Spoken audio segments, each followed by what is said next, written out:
Le terme émotion trouve sa racine dans les mots latins ex et movere, qui signifient respectivement hors et se mouvoir.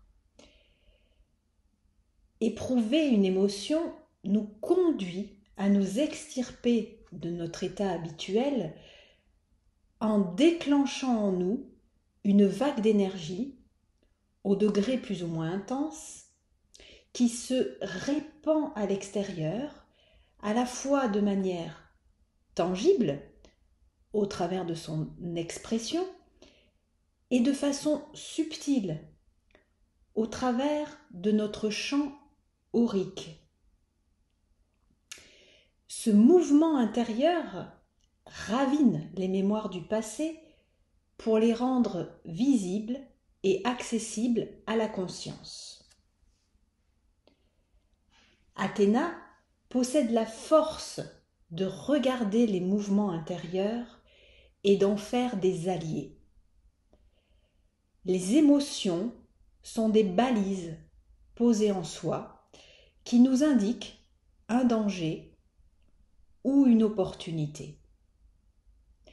La difficulté réside dans le fait de prendre conscience de son origine pour identifier plus clairement son mouvement et évaluer mentalement si l'action ainsi engendrée est juste. Il s'agit là d'un véritable défi qu'Athéna relève grâce à son intelligence. La mythologie grecque nous révèle qu'Athéna respecte ses conditions profondes. Elle ne craquelle pas les limites fixées par l'honnêteté et les principes éthiques. Retenons tout de même l'épisode de sa rencontre avec Arachné. La colère non contenue de celle que l'on nomme aussi Minerve, du côté des Romains, la conduit à commettre l'irréparable.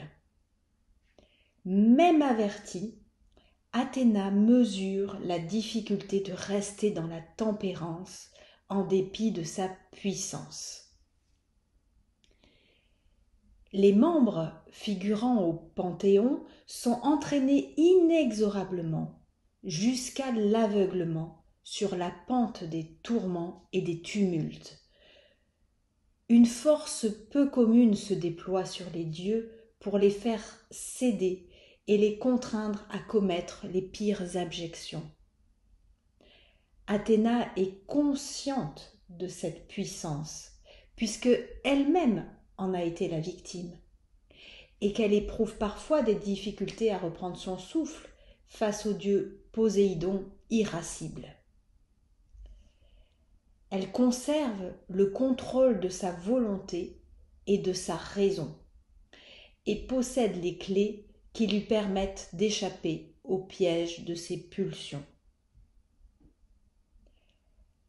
Athéna possède la conscience politique. Voici que la déesse offre au peuple un olivier aux feuilles perpétuelles, puisant dans le sol fertile la force de l'abondance, alors que Poséidon jette son dévolu sur un immense bassin, le livre en pâture pour étourdir les foules, les ensevelir sous les divertissements et les déposséder de leur autonomie. Athéna est enseignante. Elle offre la perspective d'une vie douce et prospère. Son adversaire tend à asservir. Le peuple fait son choix et fait peser la balance vers la pérennité et la tempérance en choisissant les propositions de la déesse. Les personnes habitées par un torrent de confusion mentale et d'idées décousues peuvent se voir attribuer le mandala d'Athéna dans leur habitat. Ce mandala enseigne les novices à clarifier leur sphère mentale.